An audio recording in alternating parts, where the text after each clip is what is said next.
International relations is basically about vested interest and fear. Countries war because they are afraid they won't get what they want. War is the biggest business of all, more profitable than the sex trade and drugs put together. It's about economic profit, like natural resources such as oil, strategic location, like ports for trade, and military bases or geopolitical location. War makes the most money. Guns sell, even seizing precious artworks from people's households and other valuable items. But country leaders like dictators or despots or tyrants cannot just go to war on their own. If a country starts war, it means its elite class somehow also wants it.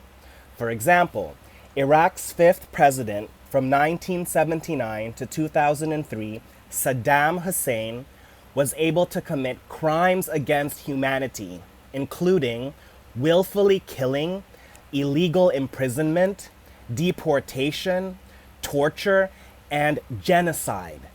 Genocide is the deliberate or systematic killing of a large number of people from a particular nation or ethnic group, with the aim of destroying that nation or group. In Saddam's case, the Kurds, known as the Anfal campaign or Kurdish genocide in the late 1980s. Because if Iraqi elites really didn't want it, Saddam couldn't have done it. He would have been ousted. Also, Russia's current president, Vladimir Putin. If Russian elites didn't somehow agree with Putin, they would have gotten rid of him long ago, and Putin wouldn't have been able to invade Ukraine like he's doing now. Why are we on the brink of World War III? It's about communism versus democracy. Because for a political system to work, all countries have to be part of that system. For example, for communism to work, all countries have to be communist. Same with democracy. For democracy to really work, all countries around the world have to be democratic. That's why it's important to spread democracy, and why Putin seeks Soviet reunification toward communist expansion, like Russia's alliance with Communist China, who seeks to take over democratic Taiwan.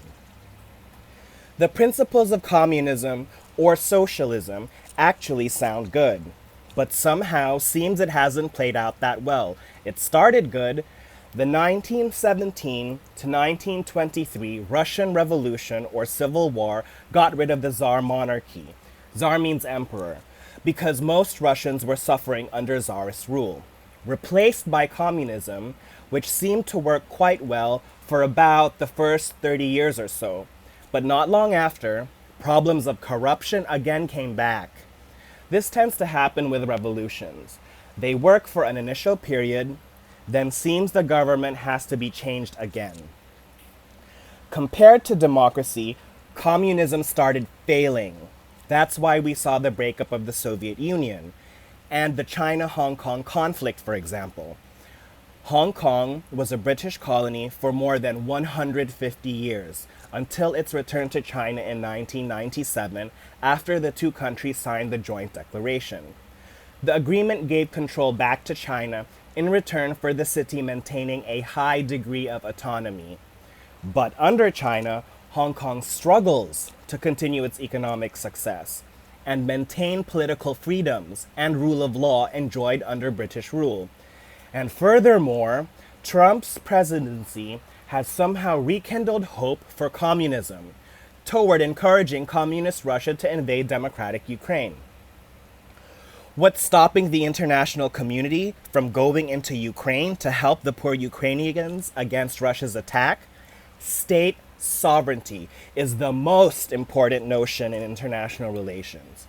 It means borders of a country cannot be breached by others. A state or country reserves the right to decide how it deals with its own affairs. It's very important to strictly uphold, respect, and defend state sovereignty or autonomy. In other words, mind your own business. Otherwise, just about anybody could go into any country and meddle in its affairs. There is only one reason sovereignty can be breached. This is called intervention. In the United Nations founding document called the UN Charter, which sets out international law, Chapter 7 says the international community can intervene only if human rights are violated. That's why Ukrainian President Volodymyr Zelensky has reiterated Russia is committing war crimes in Ukraine. In other words, Zelensky is calling for the international community to intervene because Russia's military is more powerful than Ukraine's. Yes, Putin is breaking international law, committing war crimes, and violating human rights in Ukraine. So why hasn't the international community directly intervened yet? Because of nuclear deterrence and first strike and second strike capability. A first strike is an attack intended to destroy a state's nuclear weapons before they can be used, while a second strike means that a state can retaliate even after sustaining a nuclear attack. For example, if Iran has nuclear weapons, why hasn't it attacked the United States? Because if Iran first strikes the United States can second strike Iran, making Iran a whole. In other words, Iran does not have second strike capability, but the United States does. This deters Iran from attacking the United States. The only two countries that have second strike nuclear capability are the Democratic United States and Communist Russia.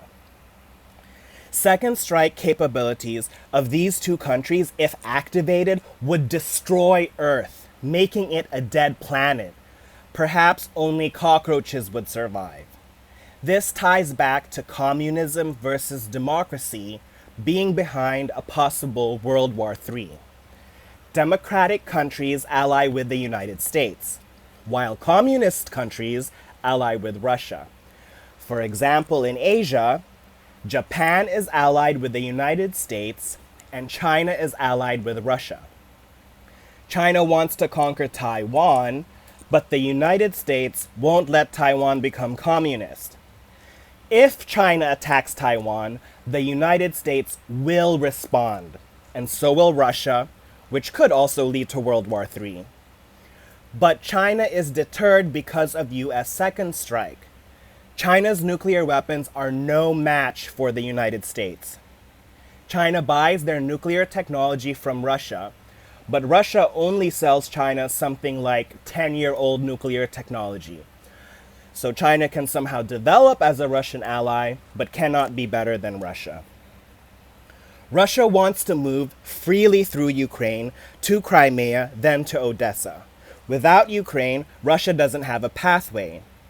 Also, the flat land topography of Ukraine and Crimea's opening to the Black Sea is, for Russia, a weak spot because it makes Russia militarily or strategically vulnerable, and Russia wants it secured. Geopolitics is another reason Russia invaded Ukraine.